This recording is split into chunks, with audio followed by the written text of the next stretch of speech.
ପୁରୀର ମହୋଦଧି କୂଳରେ ଆପଣ ଯେତେବେଳେ ଅଧର୍ମ କାର୍ଯ୍ୟ କରିବେ ସେତେବେଳେ ଆପଣଙ୍କର ବଂଶ ବୁଡିବା ଏବଂ ସରକାର ବୁଡିବା ଫାଇନାଲ ହେଇଯିବ।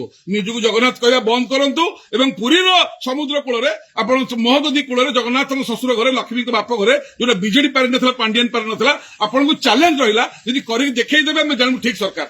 ବଡ ବିନମ୍ରତାର ସହିତ ଆମେ ସମସ୍ତଙ୍କୁ ଜଣାଇବାକୁ ଚାହୁଁ ଯେ ଗତକାଲି ସରକାର ନିଷ୍ପତ୍ତି ନେଲେ ପୁରୀ ସମୁଦ୍ର କୂଳରେ ମଦ ବିକିବା ପାଇଁ ମଦ କୁଟୀର କରିବା ପାଇଁ। ଏହା ପୂର୍ବତନ ସରକାର ବି ସେୟା କରିଥିଲେ। ଜଗତଗୁରୁ କହିଥିଲେ ଆମେ ସମସ୍ତେ କହିଥିଲେ ଯେ ତପଭୂମି କି ଭୋଗଭୂମି ଆପଣ କରନ୍ତୁ ନାହିଁ। ଏଇଟା ମହାପ୍ରଭୁଙ୍କ ଶ୍ୱଶୁର ଘର ପୁରୀ ସମୁଦ୍ର। ଏଇଟା ଗୋଆ ସମୁଦ୍ର ନୁହଁ, ଏଇଟା ତାମିଲନାଡୁ ସମୁଦ୍ର ନୁହଁ, ଏଇଟା ବମ୍ବେ ସମୁଦ୍ର ନୁହଁ, ଏଇଟା ତୀର୍ଥରାଜ ମହୋଦଧି। ଏଠି ଲୋକ ଅସ୍ଥି ବିସର୍ଜନ କରନ୍ତି। ଏଠି ଲୋକ 12 ମାସରେ 13 ପ୍ରକାର ଯାତ୍ରା ହୁଏ। ପ୍ରତି ଅମାବାସ୍ୟାରେ ମହାପ୍ରଭୁ ସମୁଦ୍ରକୁ ବିଜେ କରନ୍ତି। ତାଙ୍କ ଶ୍ୱଶୁର ଘର ଲକ୍ଷ୍ମୀଙ୍କ ବାପ ଘର କେବେ କରେଇ ଦବୁନି। ଚ୍ୟାଲେଞ୍ଜ ରହିଲା ଯଦି କରିବେ ଦୂରକୁ ଯାଆନ୍ତୁ। ଗୋପାଳପୁର ଅସ୍ତରଙ୍ଗ ବହୁ ସମୁଦ୍ର କୂଳ ପଡିଛି।